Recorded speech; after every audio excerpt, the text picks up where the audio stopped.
Today I will show you how to fix the cannot start game or app error.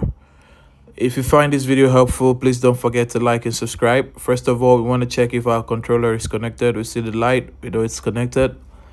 Now, the first thing we want to do is we want to restart the game. It might just be as simple as restarting the game. So let's restart the game. And once we do that and we come back and we still find the error, I'm going to show you a couple of things that you can do. With the game restarted, the first thing we want to do is we want to check for if there are any updates for the game. So we'll go to the game that we want to start. Once we get to the game, we're going to press the option button. What we want to do is ensure that our game or application is up to date.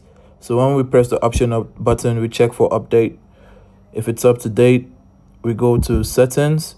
We're going to go to system and we're going to check system software update. Make sure that's up to date also. If we're still facing the problem when we load the application, what we want to do now is we want to go to users and accounts and we go to other, then we restore licenses. You're going to restore the license for the particular application or game. Now, once you're done restoring the license, if the application is still giving the same error, cannot start error, what you want to do is you go to console sharing and you're going to disable and enable your console sharing. So once that's disabled, it's going to log out and you're going to log back in. Now, when you go back, you're going to go to settings. You're going to go to users and accounts. You're going to go to other and you're going to enable your console sharing again.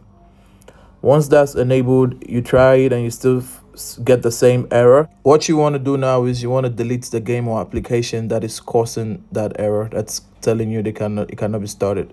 So you go to the game, you press the option button again. And from the option button, you can see the delete option. Once that's deleted, you reinstall the game onto your console. And if you're still getting the same error, now we need to shut down and boot in safe mode. So we're going to turn off the console.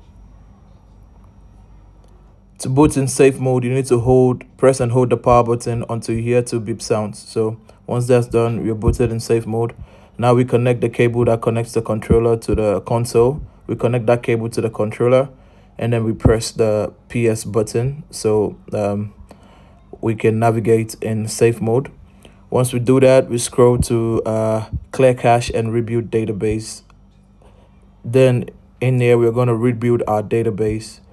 Once we rebuild this database, it's going to restart the whole console and the error will be cleared.